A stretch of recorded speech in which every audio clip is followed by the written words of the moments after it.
It's autumn here in the Northern Hemisphere, and that means it's time for all the deciduous trees to have their leaves change color and drop. In fact, in the woods behind me, most of the trees have already done that.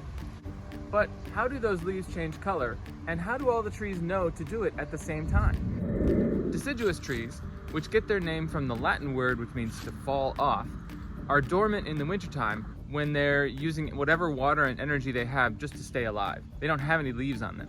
People have known for millennia that plants respond to changes in temperature and sunlight.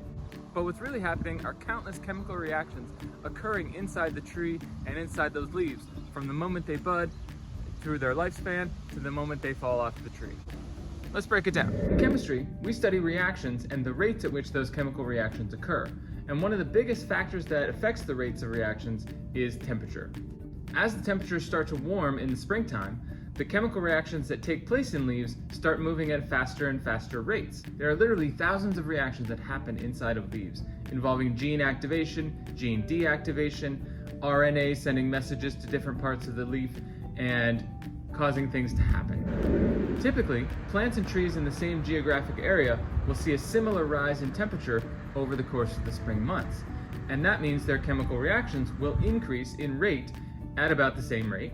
Trees often produce buds during the summer months that later become leaves in the spring.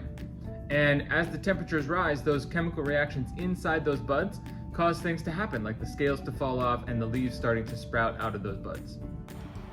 And then the reactions that start to produce leaves and buds and flowers happen around the same time. Once the leaves start growing, their main purpose is to perform photosynthesis, in which carbon dioxide enters the leaf from the air through the little stomata or the little pores in the surface, and along with water, it gets converted into sugars and oxygen.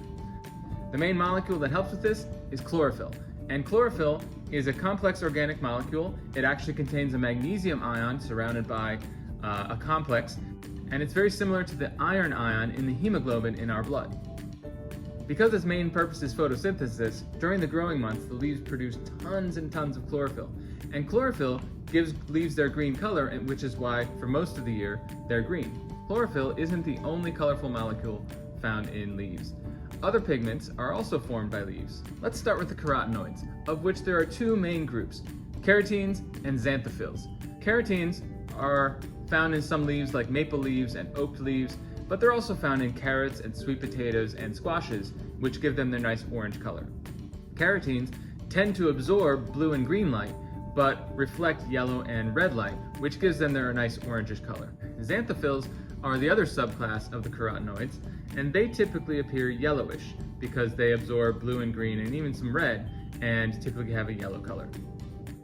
These molecules are the ones primarily responsible for the yellow leaves of beeches, birches, aspens. They're even found in egg yolks, which give the egg yolks their yellow color. As the summer moves toward fall, the chemical reactions inside the leaves start to slow down, and sugars, which have been produced all summer, begin to build up inside the leaves. This kickstarts the reactions that produce anthocyanins, and this class of molecules is responsible for some of the reddish hues that some leaves have. But as the warm temperatures and sunlight that are required to produce chlorophyll decrease in the late summer and autumn, chlorophyll production ramps down and existing chlorophyll gets broken down and we see less of the green. And the oranges, yellows, and red colors that are already present in the leaf can actually begin to show themselves because the chlorophyll production has slowed down.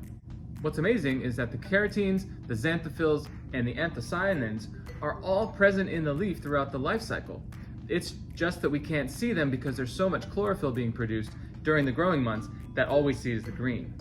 Finally, another series of chemical reactions produces a thin layer at the base of each leaf stem, which causes it to break off a little bit easier from the rest of the tree, to the point where even just a small breeze can just knock it right off. Then the tree goes dormant for the winter, living off the sugars and things that it produced during the summer months and getting ready to do it all again in the springtime. So my takeaway from all this is that leaves are just amazing. There's so many beautiful molecules in leaves, and there's so many beautiful chemical reactions that happen during the life cycle of a leaf.